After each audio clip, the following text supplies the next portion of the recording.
राम राऊतने भारतीय जनता पक्ष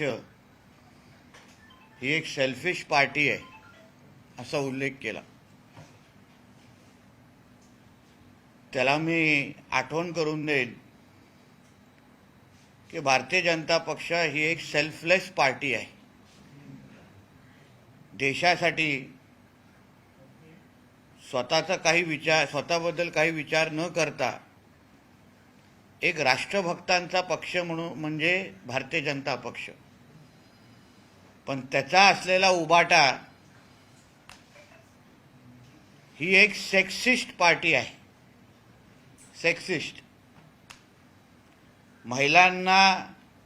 महिलांवर पुरुषार्थ गाजवणं, महिलांना कमी लेखणं, ह्याची असंख्य उदाहरणं आता उबाटाच्या प्रमुखांपासून, त्याच्या मुलापासून, त्याच्या कामगारापासून ते सगळीकडेच आपल्याला पाहायला मिळते।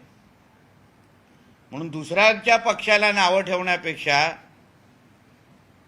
तुझा उबाटा हा सेक्सिस्ट पार्टी आहे, महिलांचा छळ करणं, द्वेष करणं, पुरुषार्थ गाजवणं, हे एवढं एककलमी कार्यक्रम हा तुझा उबाटाचा राहिलेला आहे, त्याबद्दल बोललं पाहिजे। पाकिस्तानमध्ये गेलो तरी पाकिस्तानच्या पण लोकांना माहिती आहे की शिवसेना ही ठाकरेंची आहे। हो, पहिला बाळासाहेब ठाकरेंच्या काळामध्ये अगर पाकिस्तानमध्ये कोणी जाऊन विचारलं असतं ते तेव्हा तेच म्हटलं असतं कि महाराष्ट्र में जो शिवसेना नाम का पार्टी है वो शेर बाळासाहेब ठाकरे की पार्टी है, ते तेव्हा म्हटलं असतं। आता अगर पाकिस्तानमध्ये तुम्ही जाऊन विचाराल तर ते दाढी कुरवळत तुम्हाला बोलतील, हाँ जो उद्धव बाळासाहेब ठाकरे की जो पार्टी जो महाराष्ट्र में चल रही है वो हमारे मुल्ला उद्धव की पार्टी है। म्हणून त्या शिवसेनेमध्ये आणि उबाटामध्ये हा फार मोठा फरक झालेला आहे। पहिलं बाळासाहेबांच्या नावामध्ये नाव घेतल्यानंतर पाकिस्तानमध्ये लोक थरथर कापायचे, आता ये हमारे हक के मुल्ला उद्धव की पार्टी है असं बोलून तिथे दाढी कुरवळत हसतात। हाच तेवढा फरक झालेला आहे। आपले काय प्रश्न असेल तर विचार। जावेद अख्तर काल असं म्हणाले की राम आणि सीता फक्त हिंदूंचा वारसा नव्हे तर देशातल्या प्रत्येक व्यक्तीची ती संपत्ती आहे असं त्यांनी एक वक्तव्य केलं। जावेद अख्तरांच्या ह्या वक्तव्याचं मी स्वागतच करेन। आमचा हिंदू धर्म हा फार विशाल आहे हे आम्ही पहिल्यापासून बोलतोय आणि मुळामध्ये आपण सगळेजण हिंदूच होतो। म्हणजे जावेद अख्तरांसकट मी सगळ्यांना सांगतो आपण मुळापासून हिंदूच होतो आणि म्हणून जावेद अख्तरजींना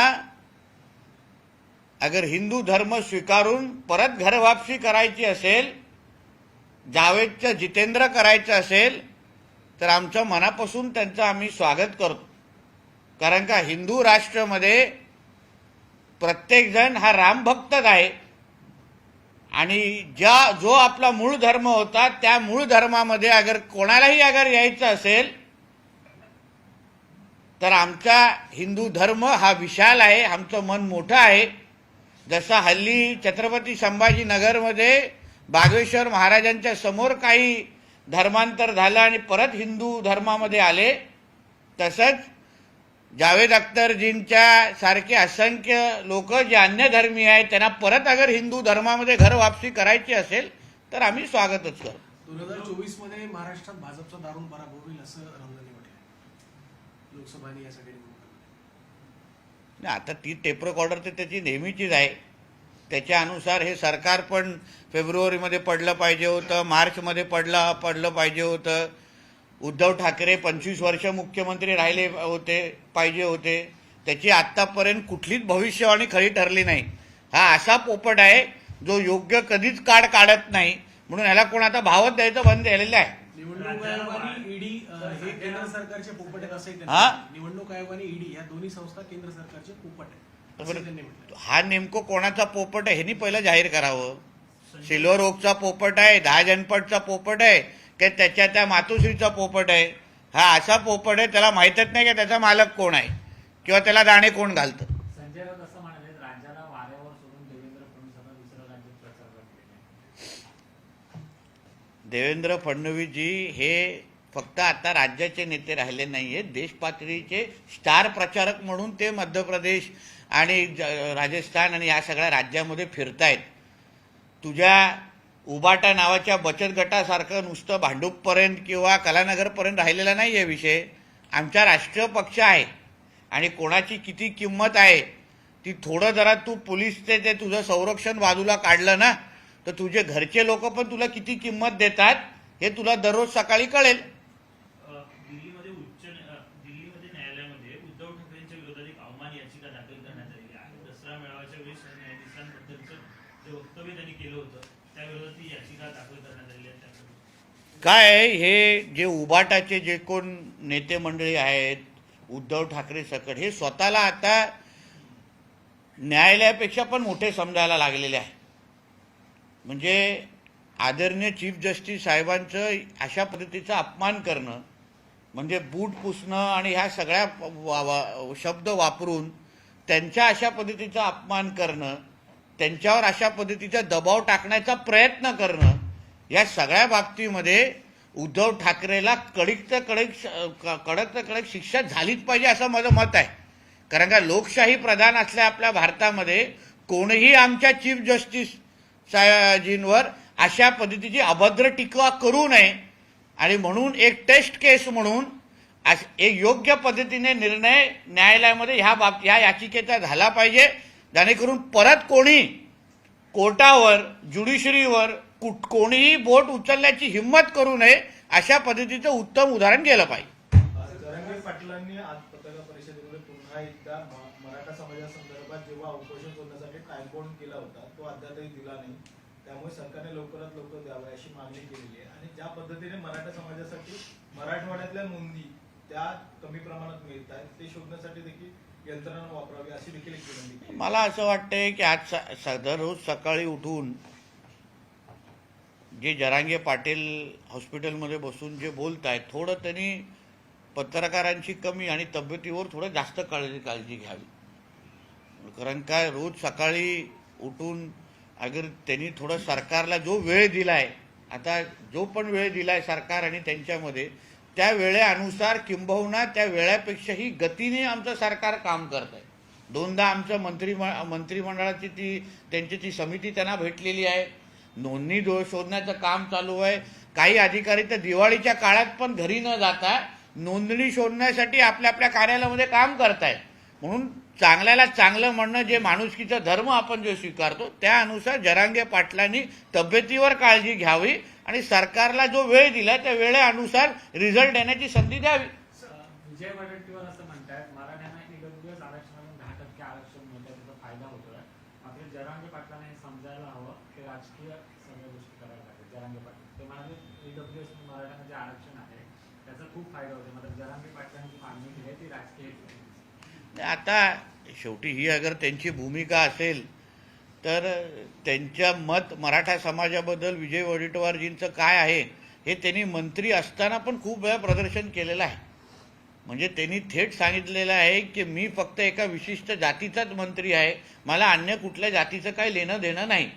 म्हणून अशा विजय वडेट्टीवारजींकडून मराठा समाजाला काय न्याय भेटेल किंवा काँग्रेसच्या विरोधी पक्षाच्या नेत्याकडून मराठा समाजाला काय न्याय भेटेल अशी अपेक्षा ठेवणं चुकीची आहे. कोकणात पण जरांगेंनी पण वडेट्टीवारांच्या याच भूमिकेचा विरोध केलेला आहे की तुम्ही विरोधी पक्षनेते असताना एका जातीच्या बाजूने कशा प्रकारे बोलू शकता. बघा, काँग्रेस जेव्हा महाविकास आघाडीच्या सत्तेमध्ये होती तेव्हा मराठा आरक्षण रद्द करण्याचं काम त्याच महाविकास आघाडीच्या सरकारने केलं ज्याचे मुख्यमंत्री उद्धव ठाकरे होते. म्हणून काँग्रेस ज्यांनी वर्षानुवर्ष महाराष्ट्रावर राज्य केलं, ज्यांना कधीही मराठा समाजाला आरक्षण द्यायचं जमलं नाही ते कधीच मराठा समाजाला न्याय देणारच नाही. हे जरांगे पाटलांना आज न तो उद्या निश्चित पद्धतीने कळेल. जरांगे पाटलांना कळेल की मराठा समाजाला अगर कोण न्याय देत असेल तर ते फक्त भारतीय जनता पक्ष आणि आमचं महायुतीचं सरकारच आहे, बाकी कोणीही देणार नाही. पण काँग्रेसचे नेते आणि स्वतः जे उपसमितीचे सुरुवातीला अध्यक्ष होते अशोक चव्हाण बिहारमध्ये जर कॅप वाढवलेली आहे 50%ची 75%, महाराष्ट्रात का शक्य आहे? विशेष अधिवेशनामध्ये मग जेव्हा ते उपसमितीचे अध्यक्ष महाविकास आघाडीच्या काळात होते तेव्हा अशोक चव्हाणजी काय गोट्या खेळत होते काय? हे सल्ला जे आता आमच्या सरकारला देत आहेत, महायुती सरकारला, स्वतः जेव्हा उपसमितीचे अध्यक्ष होते तेव्हा मराठा समाजासाठी नेमकं काय केलं ह्याचा हिशोब कधीतरी द्यावा. म्हणून तर त्यांना घराच्या बाहेर निघायला देत नाहीयेत. कारण का उद्धव ठाकरे असतील, हेच अशोक चव्हाण असतील, हेच मराठा आरक्षणाचे खरे मारेकरी आहेत. स्वतः समितीचे अध्यक्ष असताना काय करायचं नाही आणि मग दुसरेचं सरकार आल्यानंतर सल्ले द्यायचे. मग तेव्हा गोट्या खेळण्यापेक्षा थोडा मराठा समाजासाठी न्याय देऊन पाहायचं ना.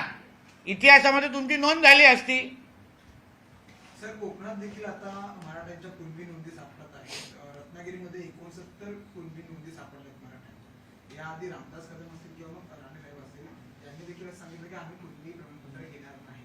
त्याचा कोकणात देखील एक लक्षात घ्या, जे कुणबी सर्टिफिकेट जे शोधण्याचं काम जे मिळालेत, ज्यांना कुणबी सर्टिफिकेट घ्यायचे ते घेतील ना.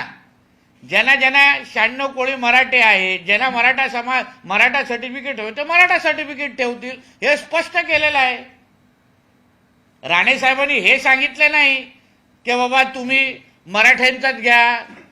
त्यांनी असं सांगितलंय की ज्यांना जे मराठा समाजाचे आहेत त्यांना सगळ्याच लोकांना कुणबी सर्टिफिकेट घ्यायला आवडेल का, हा तर प्रश्नचिन्ह आहे.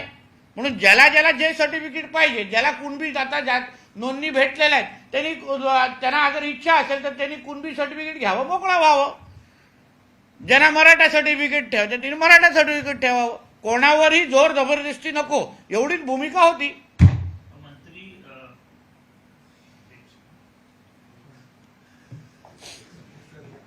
मंत्री दिलीप वळसे पाटील जे आहेत त्यांनी शरद पवारांची भेट घेतली आहे.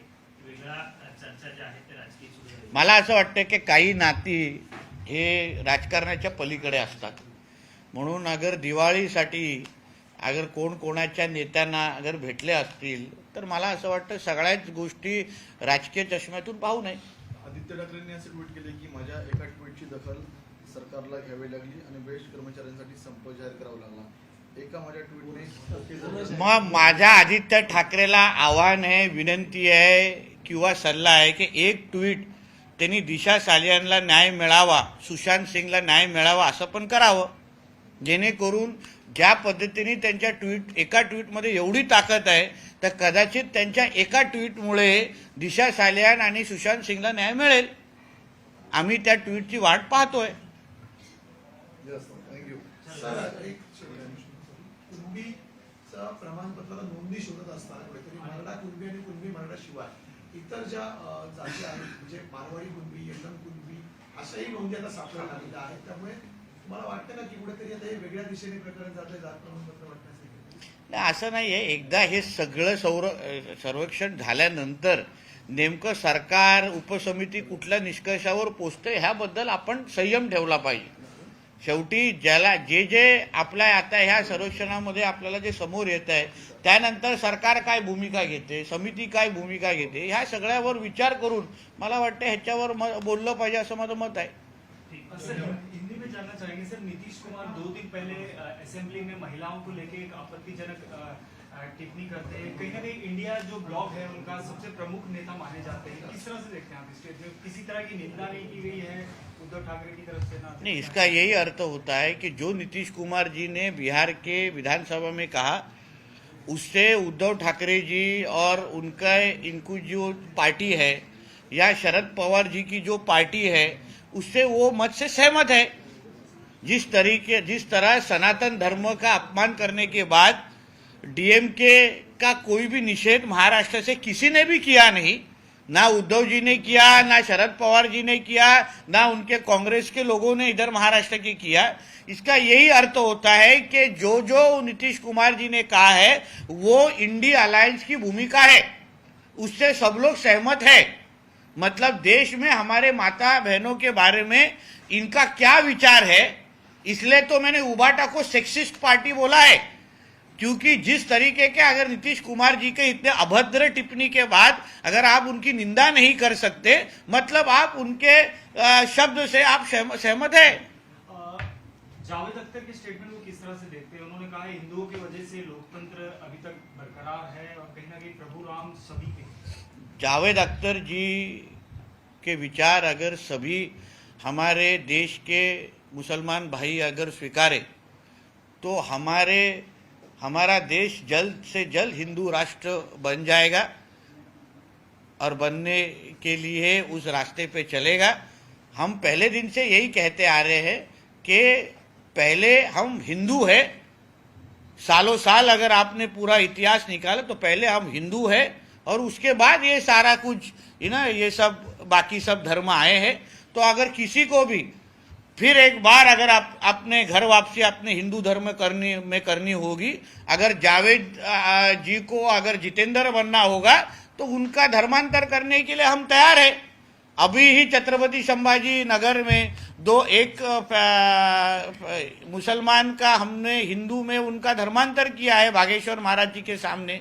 वैसे ही अगर कार्यक्रम लेके अगर जावेद जी को भी अगर घर वापसी करनी हो तो मैं खुद उनके लिए बड़ा कार्यक्रम अरेंज करूंगा। उन्होंने अपने साथ ज्यादा से ज्यादा मुसलमान भाइयों को साथ में लाके उनको वापस हमारे हिंदू धर्म में लाने का कार्यक्रम वो ले ले और उसके लिए उनका जितना अगर उनको ताकत देनी है वो ताकत देने के लिए हम तैयार हैं।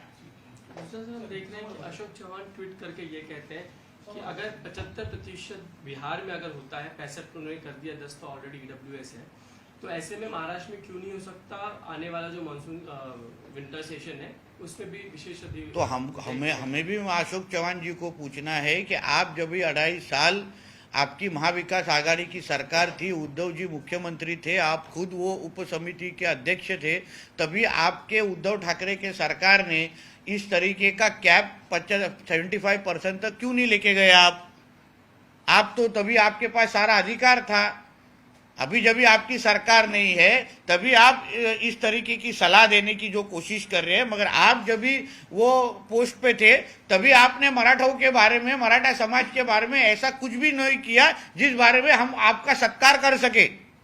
आप अशोक चौहान, उद्धव ठाकरे, इन्हीं के वजह से मराठा आरक्षण रद्द हुआ है, क्योंकि इन्होंने जितनी समिति का अध्यक्ष के नाम पे जितनी मीटिंग लेनी चाहिए थी उतने अशोक चौहान जी ने ली नहीं, उद्धव ठाकरे जी ने ली नहीं, इसलिए तो आज जरांगे पाटिल जी को अनशन पे बैठना पड़ा।